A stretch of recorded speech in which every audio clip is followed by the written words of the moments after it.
So if you spend any time on YouTube or TikTok, it's likely you would have seen edits for characters like Tyler Durden, Patrick Bateman, Walter White, Tommy Shelby, and many of these other gritty action protagonists.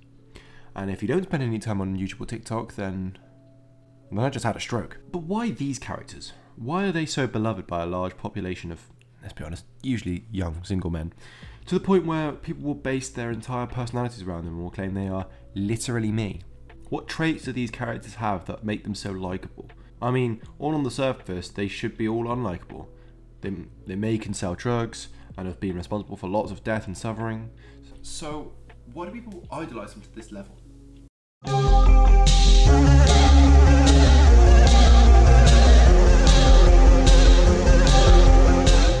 The core characteristics of all these individuals that people would class as literally me is that they all have a strong sense of belief in their own set of morals that they abide by. Take Tyler Durden from Fight Club as a prime example of this. Tyler is an objectively bad character. He's rude, he's violent, he's gross, and he has no respect for anything around him. However, the reason most people claim why Tyler is literally them is because he has one belief overall. The belief that he and all other men around him in his Fight Club are meaningless, and that society is holding them down, forcing them to become men that have no purpose in their life. Tyler believes that the destruction of the fabric of our society in order to free us all and allow us all to truly live our lives. It sort of sounds like something that people on the internet have been doing recently. This strength of will is something that many men look to replicate. Although they may not attempt to blow up credit card companies in order to destroy the economy, there is a sense of truth to what Tyler represents. We are meaningless, we have no real power unless we let go of all our superficial cares and focus on being quote-unquote real men. And that doesn't have to be a masculine man, it can just be the man that you want to be. Now this mentality can be applied to things like our views on social media. We all believe what others think matters to us.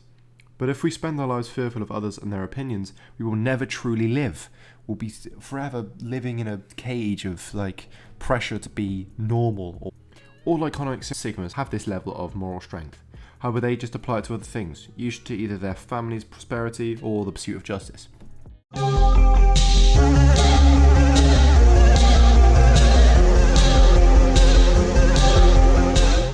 One reason that men are often identified as sigmas, as opposed to other superficial labels like alpha or beta, is that they do not require the recognition or approval of others around them, and are comfortable living their lives the way they want to, even if it means being alone. Take Patrick Bateman, for example, a man who on the surface is despicable and shouldn't be idolised. And that's a fair evaluation, as he does murder multiple people. Or maybe not, he may have imagined it, but just for the sake of argument, we'll say he did. Either way, it's not his actions that should be the centre of the focus, rather the comfort he has within his own company. Patrick Bateman is a parody of the high-class Wall Street businessmen who are so void of any morality that the only escalation that there can be upon their lack of empathy and responsibility is to straight up murder motherfuckers. Bateman wants to have meaning, to have purpose and be in control of the world around us. But as we see throughout the movie, everyone around him is already evil, and this lack of stability leads to psychopathy and eventually a full-on psychotic break. What Patrick Bateman and other sigmas like Tommy Shelby represent is this mentality of getting what you need without assistance of anyone else, to be your own man and to make something of yourself despite your environment. I mean, look at Tommy, he was a very poor guy on the streets of Birmingham, and he made something of himself. Was he ruthless and did some terrible things? Yes, but he did it all with with the morality of making life better for his family and ultimately giving back to the people that he cares about.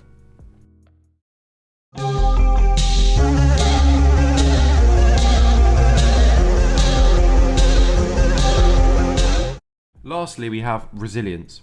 The ability to continue on with the pursuit of your goals despite any obstacles that may be in your way. Let's look at Tommy Shelby as a prime example for this. Tommy, from the moment we see him in Season 1 up until his last appearance in Season 6, is focused on one thing, and that is acquiring as much power as he can for himself and his family. Despite all the misfortunes that come to his way in life, like the death of his wife, brother, mother figure, and daughter, not once does he allow himself to give up, never fully. I mean, he wants to, but he never does. By the end of the show, we can see all he wants to do is give up. But he never does, and he did end up pulling the trigger in the start of Season 6, but he couldn't die. And then everyone else tries to kill him throughout Season 6, and he just keeps living. Then when he achieved all he could, he gave it all away to those that needed it more than him. Another example of a character who was very similar to this is Walter White. Now, Walter's journey throughout Breaking Bad is ultimately a story of a man trying to get what's best for his family. He welcomes the prospect of death due to his mundane, boring life on top of his cancer diagnosis, and decides to cook crystal meth in order to leave a few $100,000 for his family upon his demise. Then when his family find out about his diagnosis and pressure him into it, he agrees to get treatment in order to attempt to save his life. But instead of taking money from those around him, he relies on himself to get the money and to achieve his true potential. And then he sort of goes on to kill a lot of people and loses track of his overall purpose. But the point is, Walter had good intentions, stuck to achieving his goals, and did it on his own. I mean, yes, he did become a ruthless drug lord by the final season, but you can see even in the final season, he does still care about his family. He gives away all his money like he said he would. He ends up dying just like it was predicted that he would in season 1. And, you know, even when Hank dies, you can tell that even though Hank had ruined everything that he built, he still cared about Hank. And then in the finale of the show, the very last season, the very last scene, Walter is given his biggest challenge yet. He's on the run, everyone in the country is looking for him. He decides to return back to Albuquerque to save Jesse. He didn't have to do that. He gives the money to Elliot and Gretchen in order to give that to Skylar and Flynn and his daughter. He gives them that money and tricks them into making sure that they'll give it to them. And then he lays down his life so that Jesse can be free. Something that he didn't have to do, and that's, again, his level of morality that he has. All of these characters, from, you know, the driver in Drive to Tommy Shelby, Tyler Durden, Walter White, Batman is another perfect example. All of these characters have all three of these things. They're men of principle, not exactly like moral in terms of what everyone regards as being moral, but they believe in something and they're very dedicated to that belief and they will not break that belief. Batman doesn't kill. Tyler Durden is dedicated to getting rid of everything that has no meaning and trying to just cause anarchy and bring about a sense of meaning to people. They're all lone wolves. They're all solo. They don't need other people around them. They don't need validation from women. They don't need a group of friends around them. They don't need anything. All they need is themselves. And lastly, they are resilient. They work alone from dawn till dusk, doing what they think is right, and never once do they falter. Never once do they attempt to give up. Never once do they stop being who they are and who they want to be. That is what makes a Sigma character so interesting, and that is why we all love them, and that is why we all call them literally us. Because at the end of the day, I'm not Batman, I'm not going out and fighting criminals on the streets with my bare hands, but I would like to think that I'm a man of principle who believes in what he believes in, and I am a resilient person and I can keep going and I don't need other people. I'm just comfortable in myself and who I want to be.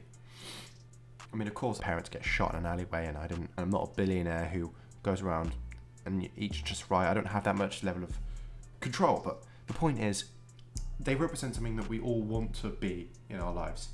They're a very hyper exaggerated version of that, but nonetheless, they are people that we can all aspire to be, and that is why we love Sigmas.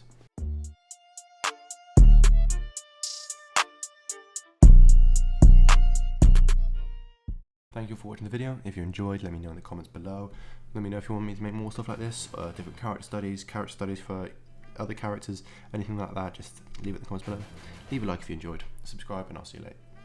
Peace.